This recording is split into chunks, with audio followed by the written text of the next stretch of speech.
I am sure आप Mowgli और Bagheera के बारे में नहीं जानते। मोगली एक मानव बच्चा था, जंगल में पलता है और उसकी दोस्ती बगीरा एक बुद्धिमान काले पैंथर से होती है। बगीरा मोगली का संरक्षक बनता है, उसे जंगल के खतरों से बचाता है और उसे सिखाता है कि कैसे जीव जंतु एक दूसरे के साथ मिलकर रहते हैं। एक दिन मोगली की मुलाकात शेर खान से होती है, जो उसे नुकसान पहुंचाना चाहता है। बगीरा मोगली को बताता है कि उसे अपने डर का सामना करना चाहिए। मोगली अपनी चतुराई और साहस से शेर खान का सामना करता है और अंत में जीतता है। निष्कर्ष: कहानी से हमें यह सीखने को मिलता है कि साहस और दोस्ती की ताकत हर मुश्किल का सामना कर सकती है। जब हम अपने डर को पहचानते हैं और उसका सामना करते हैं, तो हम मजबूत बनते हैं।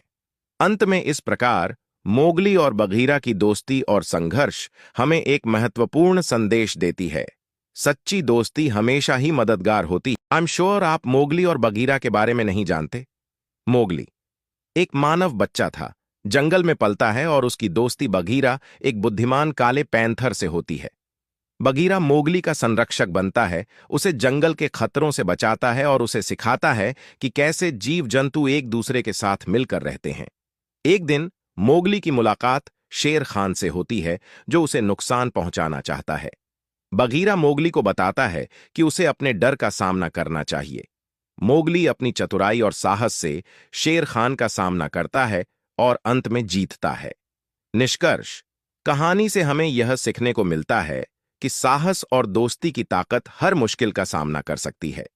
जब हम अपने डर को पहचानते हैं और उसका सामना करते हैं, तो हम मजबूत बनते हैं। अंत में इस प्रकार मोगली और बगीरा की दोस्ती और संघर्ष हमें एक महत्वपूर्ण संदेश देती है।